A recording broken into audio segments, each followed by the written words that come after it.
बजे दोनों देशों के डीजीएमओ बात करने वाले हैं। सीज फायर के बाद पहली बार डीजीएमओ के बीच एक खास बातचीत होने वाली है। जिस तरीके से सीज फायर हुआ, जिसके 3 घंटे बाद हमने देखा कि सीज फायर का वायलेशन भी शुरू हो गया था। ऐसे में अब डीजीएमओ की बातचीत होने वाली है। सीज फायर के बाद पहली बार डीजीएमओ की ये बातचीत। कल भारत और पाकिस्तान के डीजीएमओ अपने बात करने वाले हैं तनाव को लेकर। 12 बजे दोनों ही देशों के डीजीएमओ ये बातचीत करेंगे। पहली बार सीज फायर के बाद डीजीएमओ की ये बातचीत, जिसके तमाम मायने निकाले जा रहे हैं। बेहद अहम ये मुलाकात, ये बातचीत साबित हो सकती है। भारत और पाकिस्तान के डीजीएमओ ये बातचीत करेंगे। दोपहर 12 बजे के बाद दोनों ही देशों के डीजीएमओ बातचीत करने वाले हैं। कर्नल टीपी त्यागी जी, क्या कुछ निकल कर आ सकता है इस बातचीत के बाद? जिस तरीके से हमने देखा, पहले सीज फायर किया गया, जिसके 3 घंटे बाद सीज फायर का वायलेशन, और अब ये बातचीत होने वाली है। क्या निष्कर्ष इस बातचीत का रह सकता है?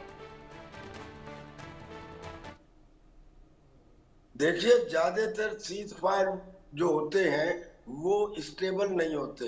हमने इजराइल और हमास के बीच में देख लिया, हमने रशिया और यूक्रेन के बीच में देख लिया। जिन दो देशों के बीच में सीज फायर होता है, प्रिय हो, दोनों देश लॉजिकल और रीजन के ऊपर यकीन करते हो, तब तो सीज फायर स्टेबल रहता है, वरना सीज फायर स्टेबल नहीं रहता, टूट जाता है। इस केस में अब जैसे ही सीज फायर डिक्लेयर हुआ, दोनों के डीजीएमओ ने, director general of military operations ने एक दूसरे से बात की और सीज फायर के लिए एक्सेप्टेंस दी। मगर उसके तुरंत बाद पाकिस्तान की तरफ से सीज फायर को तोड़ा जाने लगा। गुरदासपुर में, आरएसपुरा में, गुरदासपुर में, श्रीनगर में उन्होंने ड्रोन दिखाई दिए, और खाली ड्रोन नहीं बल्कि उन्होंने लाइन ऑफ कंट्रोल, जो एक इंटरनेशनल बॉर्डर नहीं है, एक कंट्रोल की रेखा है जिसे शिमला समझौते के बाद तय किया गया था, पाकिस्तान ने उसमें भी एनक्रोच करने की कोशिश की, और एक जगह नहीं कई जगह एनक्रोच करने की कोशिश की। लिहाजा मुझे लगता है कि कल को जब ये बातचीत होगी, ये मुद्दे उठाए जाएंगे। अब निकलता क्या है हमें नहीं मालूम, लेकिन अगर ये सीज फायर टूट भी जाता है तो भारत के लिए अच्छा होगा, क्योंकि आज की पोजीशन में हम इस पोजीशन में थे कि हम पाकिस्तान को टोटली घुटने पे ला सकते थे। कई मायने इस बातचीत के निकाले जा सकते हैं। सर, आपके पास मैं वापस आऊंगी। इसी बीच एक और बड़ी खबर, पाकिस्तान में हवाई यातायात यात्रा शुरू कर दी गई है। सीज फायर के बाद हवाई सीमा को खोल दिया गया है। पाकिस्तान ने सभी उड़ानें बंद कर रखी। सीज फायर के बाद हवाई सीमा को खोला गया। हालांकि उसका वायलेशन भी हमने देखा, महज 3 घंटे ही बाद देखने को मिला, लेकिन अब उड़ानें यहां पर एक बार फिर से शुरू कर दी गई हैं। हवाई यातायात को भी शुरू कर दिया गया। एयर स्पेस जो पाकिस्तान ने बंद कर रखा था, तमाम उड़ानें जो रद्द कर रखी थी, अब सभी की शुरुआत हो चली है।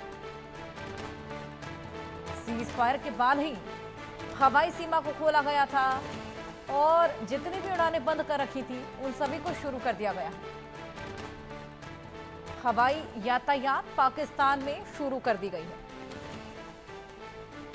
खासा नुकसान हो रहा था पाकिस्तान को, और वहां की आवाम भी बेहद चिंतित थी। जिस तरीके से लगातार यात्रा को भी वहां पर बंद कर दिया गया था, लेकिन अब सीज फायर के बाद हवाई सीमा को खोल दिया गया।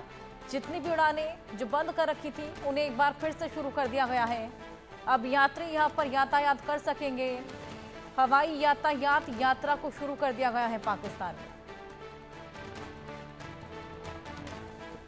पाकिस्तान में हवाई यातायात यात्रा की शुरुआत सीज फायर के बाद ही हवाई सीमा को खोला गया। आपको बताएं कि तनाव के बीच में एयर स्पेस को बंद किया गया था, तमाम उड़ानों को रद्द किया गया था। हमारे सहयोगी दीपक विश्वकर्मा हमारे साथ जुड़ गए हैं, उनसे और जानकारी लेंगे। दीपक, हवाई यातायात पाकिस्तान में शुरू कर दी गई है, क्या समझा जाए इससे? इससे ये समझा जा सकता है कि भारत सीज फायर का उल्लंघन नहीं करेगा। ये इसलिए कह रहा हूं, ये कॉन्फिडेंस पाकिस्तान को इसलिए आया क्योंकि जब 5 बजे का समय मुकर्रर किया गया और ये कहा गया कि अब शांति वार्ता रहेगी, अब सीज फायर का उल्लंघन नहीं होगा, अब सीज फायर का दोनों देश पालन करेंगे, उसके तकरीबन 2.5-3 घंटे बाद पाकिस्तान ने फिर वही हरकत की जिसका भारत की सेना ने मुंह तोड़ जवाब दिया, क्योंकि सबको अलर्ट पर रखा गया था और ये कहा गया था कि यदि कोई भी स्थिति बने तो मुंह तोड़ जवाब देना है, रुकना नहीं है, किसी से डिगना नहीं है। उसके बाद उसको मुंह तोड़ जवाब दिया गया और कुछ आधा घंटा जो भी इलाके हैं, चाहे वो जम्मू का इलाका हो, चाहे राजौरी हो, चाहे पुंछ हो, चाहे नौशेरा हो, चाहे उधर पंजाब के इलाके हो, इन सब में कमोवेश यही स्थिति देखी गई और इन सब इलाकों में ब्लैकआउट की स्थिति भी बनी रही। इसके बाद अब जिस तरीके से सुबह तक का जो समय है, अभी तक की यदि बात की जाए, कल का जो दिन था, इसमें आसमान गड़गड़ा रहा था, गोली की आवाज से, गोलियों की आवाज से, बारूदों की आवाज से, लेकिन अब शांति है। और इस शांति के बाद ही पाकिस्तान ने निर्णय लिया है कि वहां पर हवाई यात्राएं शुरू कर दी गई है। इसके पीछे की सबसे बड़ी वजह यही है कि पाकिस्तान को पता है कि भारत कभी पहल नहीं करेगा, एक चीज। दूसरी चीज ये है कि भारत कभी भी आवाम को निशाना नहीं बनाएगा।